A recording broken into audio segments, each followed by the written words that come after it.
ಕರ್ನಾಟಕ ಗ್ರಾಮ ಸ್ವರಾಜ್ ಮತ್ತು ಪಂಚಾಯತ್ ರಾಜ್ ಅಧಿನಿಯಮ PDO top 1000 question and answers.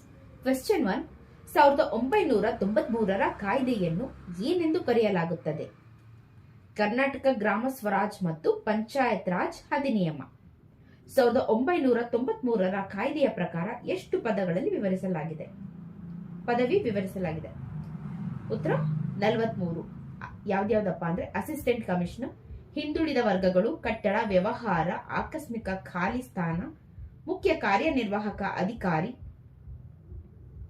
Commissioner, company, deputy commissioner, ಜಿಲ್ಲೆ, ಯಾವುದೇ ಕಟ್ಟಡ ನಿರ್ಮಾಣ ಅಥವಾ ಪುನರ್ ನಿರ್ಮಾಣ ಅಥವಾ ವಿಸ್ತರಣೆ, ಕಾರ್ಯನಿರ್ವಾಹಕ ಅಧಿಕಾರಿ, ಕಾರ್ಖಾನೆ, ಸರ್ಕಾರ, ಗ್ರಾಮ ಪಂಚಾಯಿತಿ, ಗ್ರಾಮಸಭಾ, ಆರೋಗ್ಯಾಧಿಕಾರಿ, ಸಾಂಕ್ರಾಮಿಕ ರೋಗ, ಭೂಕಂದಾಯ, ಪಾಯಿಖಾನೆ ಮನೆ, ಸ್ಥಳೀಯ ಪ್ರಾಧಿಕಾರ, ಮಾರುಕಟ್ಟೆ, ಉಪದ್ರವ, ಅಸಹ್ಯ ಅಥವಾ ಅಪಾಯಕರ ವ್ಯಾಪಾರ, ಅನುಭವದಾರ, ಅಸಹ್ಯಕರ ವಸ್ತು, ಮಾಲೀಕ, ಪಂಚಾಯಿತಿ ಪ್ರದೇಶ, ಜನಸಂಖ್ಯೆ, ಖಾಸಗಿ ಮಾರುಕಟ್ಟೆ, ಸಾರ್ವಜನಿಕ ಮಾರುಕಟ್ಟೆ, ಸಾರ್ವಜನಿಕ ಸ್ಥಳ, ಸಾರ್ವಜನಿಕ ಬೀದಿ, ಅನುಸೂಚಿ, ಅನುಸೂಚಿತ ಜಾತಿಗಳು ಮತ್ತು ಅನುಸೂಚಿತ ಪಂಗಡಗಳು, ಕಾರ್ಯದರ್ಶಿ, ಬೀದಿ, ತಾಲೂಕು, ಗ್ರಾಮ ಪಂಚಾಯಿತಿ, ತಹಶೀಲ್ದಾರ್, ವಾಹನ, ಗ್ರಾಮ, ಜಿಲ್ಲಾ ಪಂಚಾಯಿತಿ. Question number 3.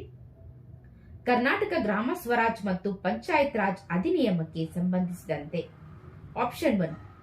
1993ರ ಏಪ್ರಿಲ್ 30ನೇ ದಿನಾಂಕದಂದು ಕರ್ನಾಟಕ ರಾಜ್ಯಪತ್ರದ ವಿಶೇಷ ಸಂಚಿಕೆಯಲ್ಲಿ ಮೊದಲು ಪ್ರಕಟಿಸಲಾಯಿತು. ಆಪ್ಷನ್ 2.